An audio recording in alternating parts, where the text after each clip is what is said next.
سب سے پہلی اسٹریٹجی یا سب سے پہلا طریقہ، یہ media they pick up the black sheep of the Muslim community and they portray as though the exemplary Muslims. یہ انٹرنیشنل میڈیا جو چند بھٹکے ہوئے مسلمان ہیں ان کو لے کر میڈیا کے سامنے ایسا پیش کر رہا ہے کہ یہ مسلمان کی مثال ہے، یہ عام مسلمان ہیں. اور ہم جانتے ہیں کہ ہر مذہب میں بھٹکے ہوئے لوگ ہیں، تو چند مسلمان جو اسلام کی راہ سے بھٹک گئے ان کو لیتا ہے اور میڈیا پہ دکھاتا ہے جیسے یہ عام مسلمان کی مثال ہے. مثال کے طور پہ اگر ایک لیٹسٹ مرسڈیز کار مارکیٹ میں آتی ہے اور آپ کو جاننا ہے کہ مرسڈیز کار کتنی اچھی ہے، اور اگر آپ اس مرسڈیز کار کے اسٹیئرنگ ویل کے پیچھے ایک ایسے انسان کو بٹھاتے ہیں جو ڈرائیونگ نہیں جانتا ہے اور وہ گاڑی کو ٹھوکتا ہے، گاڑی کا ایکسیڈنٹ کرتا ہے، میں آپ سے پوچھنا چاہتا ہوں آپ کس کو دوشی ٹھہرائیں گے، گاڑی کو یا ڈرائیور کو؟ آپ دوشی کس کو ٹھہرائیں گے، ڈرائیور کو یا گاڑی کو؟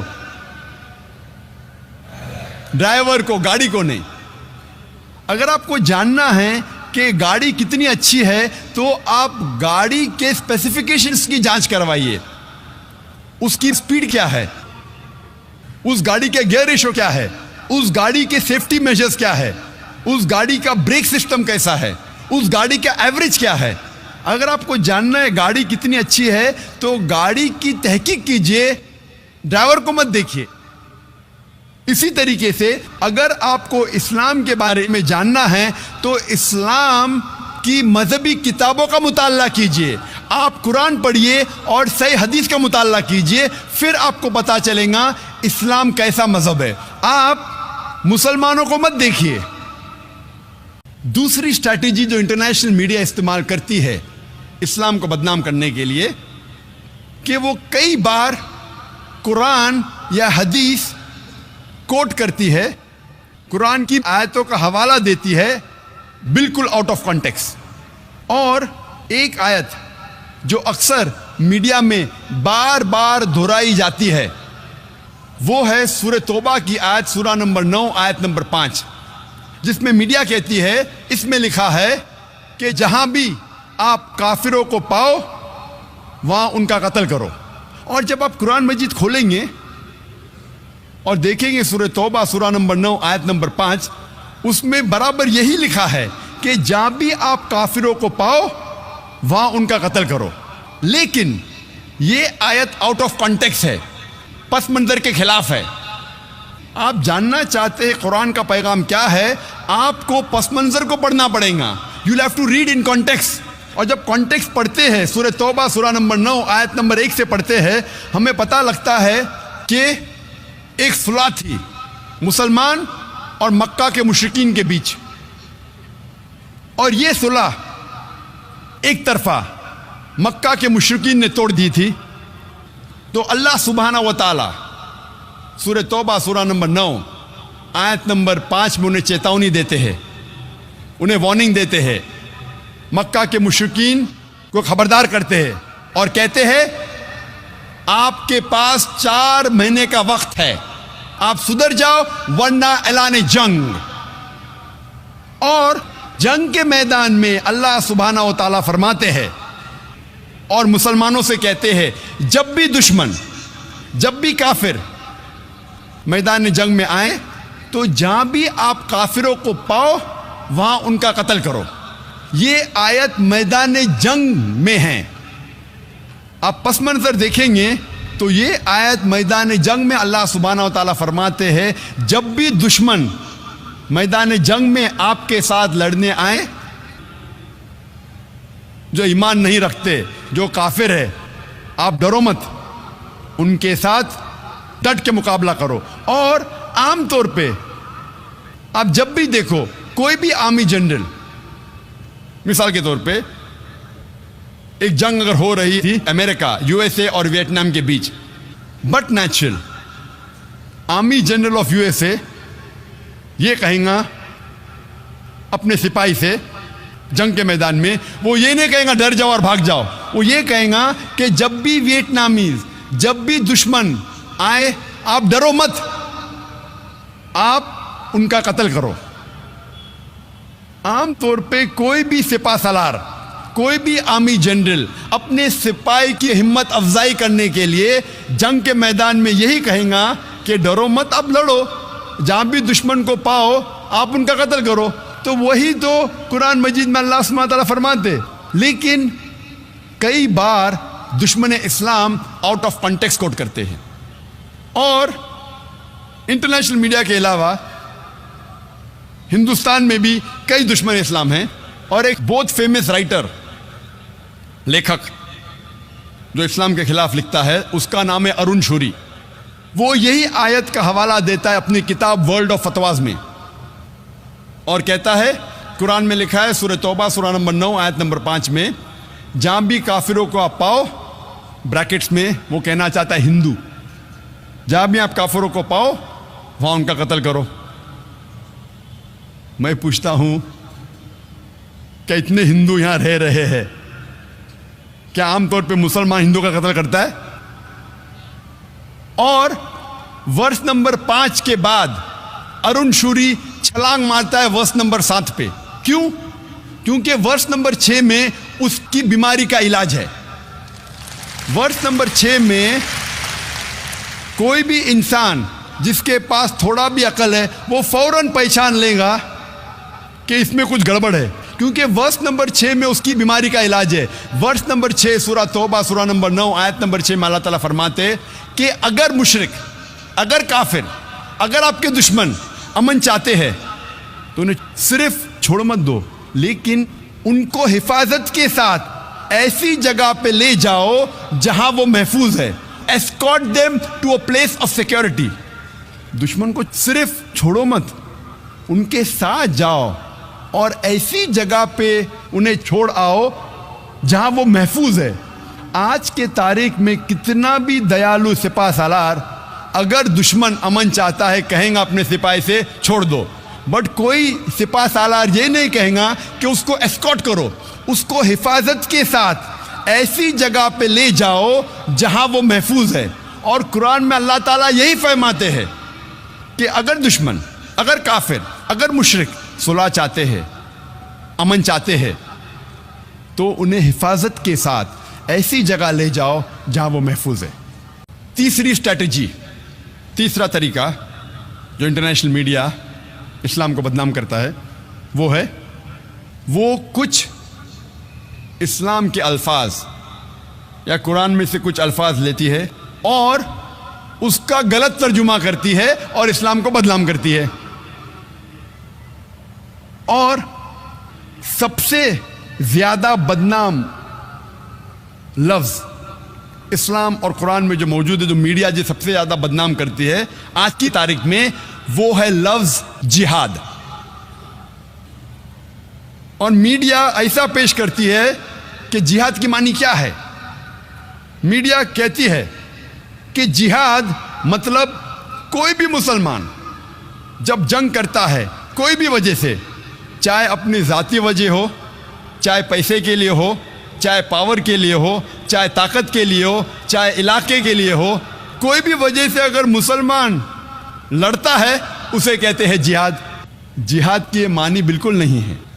جہاد آتا ہے عربی لفظ جہادہ سے، جس کے معنی ہے جد و جہد، ٹو اسٹرائیو۔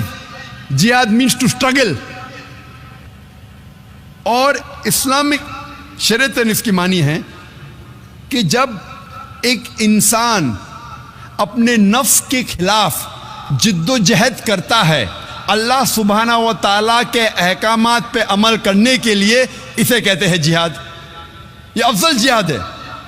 جہاد کے معنی ہے جد و جہد۔ اور اسلامک پس منظر میں اگر ایک مسلمان یا کوئی انسان اپنے نفس کے خلاف جد و جہد کر رہا ہے اللہ سبحانہ و تعالیٰ کے احکامات پہ عمل کرنے کے لیے، اسے کہتے ہیں جہاد۔ اگر ایک انسان جد و جہد کر رہا ہے معاشرے کو سدھارنے کے لیے، اسے کہتے ہیں جہاد۔ اگر ایک انسان میدان جنگ میں ظلم کے خلاف جد و جہد کر رہا ہے، اسے کہتے ہیں جہاد۔ اگر ایک انسان حق کے لیے اپنی جان بچانے کے لیے میدان جنگ میں ان سیلف ڈیفense اگر جد و جہد کرتا ہے، اسے کہتے ہیں جہاد۔ جہاد کی معنی ہے جد و جہد، it means to strive and struggle. چوتھی اسٹریٹجی جو میڈیا اکثر استعمال کرتی ہے وہ ہے کہ کئی چیزیں کہتی ہے اسلام کے بارے میں جو اسلام میں موجود ہی نہیں ہیں۔ مثال کے طور پہ اسلام اور سائنس میں ہمیشہ اختلاف ہے، بالکل غلط بات ہے۔ قرآن مجید میں 6000 سے زیادہ آیتیں ہیں، اس میں سے 1000 سے زیادہ سائنس کے بارے میں ہے، اور ایک بھی قرآن کی آیت نہیں ہے جو سائنس نے کہا ہے کہ یہ غلط ہے۔ میڈیا کہتی ہے کہ اسلام میں خواتین کے حقوق نہیں ہیں، خواتین کو اسلام میں دبایا جاتا ہے، خواتین کو جنت ملتی ہی نہیں اسلام میں۔ میری تقریر آپ سنیں گے اسلام میں خواتین کے حقوق، آپ دیکھیں گے ماشاءاللہ۔ اسلام ایک واحد مذہب ہے، محمد صلی اللہ علیہ وسلم نے جتنے خواتین کو حقوق دیے ہیں قرآن اور حدیث میں کوئی بھی مذہب نہیں دیتا، یہاں تک کہ مغربی تہذیب بھی نہیں دیتی۔ تو اکثر کئی بار میڈیا ایسی چیزیں فرماتی ہے اسلام کے بارے میں جو اسلام میں موجود ہی نہیں ہیں۔ پانچویں اسٹریٹجی جو میڈیا اکثر استعمال کرتی ہے وہ کئی چیزیں اسلام کی لیتی ہے جو صحیح ہے، لیکن کہتی ہے کہ ان چیزوں کے وجہ سے انسانیت میں کئی مشکلات ہے۔ اسلام کی تعلیمات کو لیتی ہے اور کہتی ہے ان تعلیمات کی وجہ سے انسانیت میں کئی مشکلات ہے، there are problems in humankind. لیکن جب ہم تحقیق کرتے ہیں جو تعلیمات وہ کہتے انسانیت کے لیے پرابلم ہے وہ صحیح میں انسانیت کے لیے حل ہے۔ مثال کے طور پہ میڈیا اکثر کہتی ہے کہ مسلمز آر فنڈامنٹلسٹ، مسلم بنیاد پرست ہے، مسلمز آر ایکسٹریمسٹ، مسلمز شدت پسند ہے، مسلمز آر ٹیررسٹ، مسلمز دہشت گرد ہے، مسلمز آر انٹالرنٹ۔ یہ اسلام جو مذہب ہے دوسرے خیالات کو برداشت نہیں کرتا۔ اکثر میڈیا کہتی ہے مسلمز آر فنڈامنٹلسٹ، مسلمان بنیاد پرست ہے۔ بنیاد پرست کی کیا معنی ہے؟ بنیاد پرست کی معنی ہے کہ اگر کوئی انسان کوئی بنیادی باتوں پہ عمل کرتا ہے اسے کہتے ہیں بنیاد پرست۔ مثال کے طور پہ اگر ایک میتھمیٹیشین کو اچھا میتھمیٹیشین بننا ہے، اس کے لیے فرض ہے کہ وہ میتھمیٹکس کی بنیادی باتوں کو جانے اور اس کے اوپر عمل کرے۔ جب تک وہ میتھمیٹکس کے میدان میں بنیاد پرست نہیں ہے تب تک وہ اچھا میتھمیٹیشین بن ہی نہیں سکتا۔ اگر کوئی شخص کو اچھا سائنٹسٹ بننا ہے تو اسے سائنس کی بنیادی باتوں کو جاننا فرض ہے اور بنیادی باتوں پر عمل کرنا اس کے لیے فرض ہے۔ جب تک وہ سائنس کے میدان میں بنیاد پرست نہیں بنتا تب تک وہ اچھا سائنٹسٹ بن ہی نہیں سکتا۔ آپ ہر بنیاد پرست کو یہ نہیں کہہ سکتے کیا وہ اچھا ہے کیا برا ہے۔ جہاں تک کہ میں ہوں، میں یہ کہنا چاہتا ہوں کہ میں ایک بنیاد پرست مسلمان ہوں اور مجھے گرو ہے، مجھے فخر ہے ایک بنیاد پرست مسلمان رہنے کا۔ I am proud to be a fundamentalist Muslim, کیونکہ میں اسلام کی بنیادی باتوں کو جانتا ہوں اور اس کے اوپر عمل کرتا ہوں اور کوشش کرتا ہوں قرآن اور صحیح حدیث کے مطابق چلوں، اور میں جانتا ہوں کہ قرآن اور صحیح حدیث میں اسلام میں ایک بھی بنیادی تعلیم نہیں ہے جو انسانیت کے خلاف ہے۔ ہو سکتا ہے کہ کچھ تعلیمات کے بارے میں کچھ غیر مسلمانوں کا اعتراض ہو، لیکن جب بھی آپ اس کا بیک گراؤنڈ پیش کریں گے، لاجیکل وجہ پیش کریں گے، تو کوئی بھی عام انسان جو کھلے ذہن کا ہے وہ کبھی بھی ایک بھی اسلام کی تعلیم کو نہیں بتا سکتا جو انسانیت کے خلاف ہے۔ میڈیا کا اسٹریٹجی نمبر 6، چھٹی اسٹریٹجی جو میڈیا استعمال کرتی ہے جسے کہتے ہیں ڈبل سٹینڈرڈز، اردو میں کہیں گے دوگلا پن، ڈبل سٹینڈرڈز۔ میڈیا کہتی ہے کہ مسلمان خواتین حجاب میں ہیں، یہ خواتین پہ اسلام ظلم کر رہا ہے۔ کیوں؟ کیونکہ حجاب میں ہیں۔ دوسری اور ہم دیکھتے کرسچن نن، کرسچن سسٹرز، وہ بھی حجاب میں، اس کا بھی سر ڈھکا ہوا ہے، لیکن کہتی ارے واہ یہ خواتین کتنی ماڈسٹ ہے، ماشاءاللہ کتنا پردہ کرتی ہے۔ آج تو مسلمہ پردہ کرتی ہے، حجاب کرتی ہے تو کہا جاتا ہے یہ خواتین پہ ظلم ہو رہا ہے۔ کرسچین سسٹرز نن جب پردہ کرتی ہے تو کہا جاتا ہے کہ دے آر ماڈسٹ۔ مسلمان جب داڑھی رکھتے ہیں، ٹوپی پہنتے، کہا جاتا ہے دہشت گرد، یہ داڑھی والا ٹوپی والا دہشت گرد۔ جب سکھ داڑھی رکھتے ہیں اور پھیٹا باندھتے ہیں، کہا جاتا ہے واہ کیا مذہبی انسان ہے، اپنے مذہب کا پالن کر رہا ہے۔ مسلمان داڑھی رکھتا ہے، ٹوپی پہنتا ہے، دہشت گرد۔ سکھ داڑھی رکھتا ہے، پھیٹا باندھتا ہے، مذہبی انسان۔ ڈبل سٹینڈرڈز، دوگلے پنا۔ ساتویں اسٹریٹجی، میڈیا اکثر جب بھی کوئی مسلمان جو اسلام پہ عمل نہیں کر رہا ہے اور اسلام کے خلاف بات کرتا ہے، میڈیا اسے ہائی لائٹ کرتی ہے۔ کوئی مسلمان جو مسلمان نام کا ہے، اسلام سے دور ہے، لیکن اسلام کے خلاف لکھتا ہے تو اسے ہائی لائٹ کرتی ہے۔ ہمارے پاس مثال ہے سلمان رشدی اور تسلیمہ نسرین کی۔ سلمان رشدی کو میڈیا نے اتنا ہائی لائٹ کیا، کیوں؟ کیونکہ وہ نام کا مسلمان تھا اور اس نے کتاب لکھی تھی سیٹنک ورسز، اسلام کے خلاف، محمد صلی اللہ علیہ وسلم کے خلاف۔ میڈیا اسے اتنا اچھالتی ہے کہ وہ بن جاتا ہے ملینئر، کروڑ پتی اوور نائٹ۔ سیٹنک ورسز کے پہلے چند لوگ جانتے تھے، سلمان رشدی کو آج میڈیا نے اتنا ہیرو بنا دیا کہ وہ کروڑ پتی اربوں پتی بن گیا۔ کیوں؟ کیونکہ ایک مسلمان اسلام کے خلاف کتاب لکھا، محمد صلی اللہ علیہ وسلم کے خلاف لکھا، رہتا ہے یو کے میں۔ وہ یو کے چند سال پہلے، سلمان رشدی کتاب لکھنے کے پہلے، ایک امریکن رائٹر مارگریٹ تھیچر جب پرائم منسٹر تھی، اس کے لیے 4 لیٹر کا ورڈ استعمال کرتا ہے، 4 لیٹر کا لفظ۔ میں وہ الفاظ کو کہہ نہیں سکتا ہوں کیونکہ میں مسلمان ہوں، فادر انکل کزن کنگ، اور اس امریکن کے اوپر بین لگ جاتا ہے۔ ہماری پرائم منسٹر کو فادر انکل کزن کنگ کہتا ہے، بینڈ۔ کچھ وقت کے بعد سلمان رشدی وہی پرائم منسٹر کو وہی الفاظ کو ایکٹیو کرتا ہے، father uncle cousin king add کر جاتا ہے ING، اور اس کو ایوارڈ دیتی ہے گورنمنٹ۔ کیوں؟ کیونکہ اس نے اسلام کے خلاف لکھا۔ وہی پرائم منسٹر مارگریٹ تھیچر کو وہی بک سیٹنک ورسز میں Salman Rushdie father uncle cousin king اور کہتا ہے کئی بار۔ اسی پرائم منسٹر مارگریٹ تھیچر کو کہتا ہے، لفظ استعمال نہیں کر سکتا ہوں میں، کہتا ہے فیمیل ڈاگ، کہتا ہے کتی، اور اسے یو کے گورنمنٹ ایوارڈ دیتی ہے نائٹ ہوڈ۔ کیوں؟ کیونکہ اسی کتاب میں اس نے محمد صلی اللہ علیہ وسلم کے خلاف بھی لکھا۔ 8ویں اسٹریٹجی میڈیا کی کیا کرتی ہے؟ اگر کوئی مسلمان ودوان ہے، اچھا کام کرتا ہے، تو اسے مسلمان جیسا بتاتی ہی نہیں۔ وقت کم ہونے کی وجہ سے ایک ہی مثال دوں گا میں اس اسٹریٹجی کی۔ ہم جانتے ہیں کہ 8ویں صدی سے 12ویں صدی کو کہا جاتا ہے، یورپین کہتے تھے ڈارک ایجز، اندھیرے کا دور۔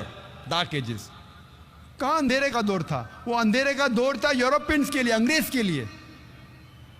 مسلمان جو عرب سائنٹسٹ تھے، اتنے کم تحقیق کے باوجود اتنی سائنٹیفک ڈسکوریز کر چکے تھے، دے ور گریٹ۔ لیکن آج جب ہم سائنس پڑھتے ہیں، ہمیں پتہ ہی نہیں لگتا کہ مسلمان اونچائی پہ تھے۔ ہم پڑھتے ہماری کتاب میں ایرسٹوٹل آف دا ایسٹ،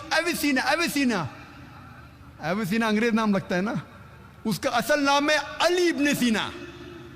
ہم پڑھتے کتاب میں ایویسینا، کون سمجھے گا ایویسینا مسلمان تھا؟ ہم پڑھتے ہیں کیمسٹری کے اندر ایک مشہور سائنٹسٹ گیبر نہیں، یہ جابر ہے، جابر ابن حیان.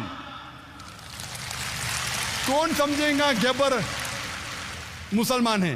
وہ جابر ہے، جابر ابن حیان. ایسی کئی مثال دے سکتا ہوں. ہم پڑھتے بلڈ سرکولیشن کے بارے میں، ولیم ہاروی 400 سال پہلے، ولیم ہاروی کے پہلے ابن نفیس نے ایجاد کیا تھا، ڈسکرائب کیا تھا بلڈ سرکولیشن. اور ابن نفیس کے 600 سال پہلے نازل ہوا تھا قرآن، جس میں لکھا ہے بلڈ سرکولیشن کے بارے میں. تو میڈیا کیا کرتی ہے؟ اگر مسلمان ودوان ہے اسے چھپانے کی کوشش کرتی ہے کہ وہ مسلمان ہے.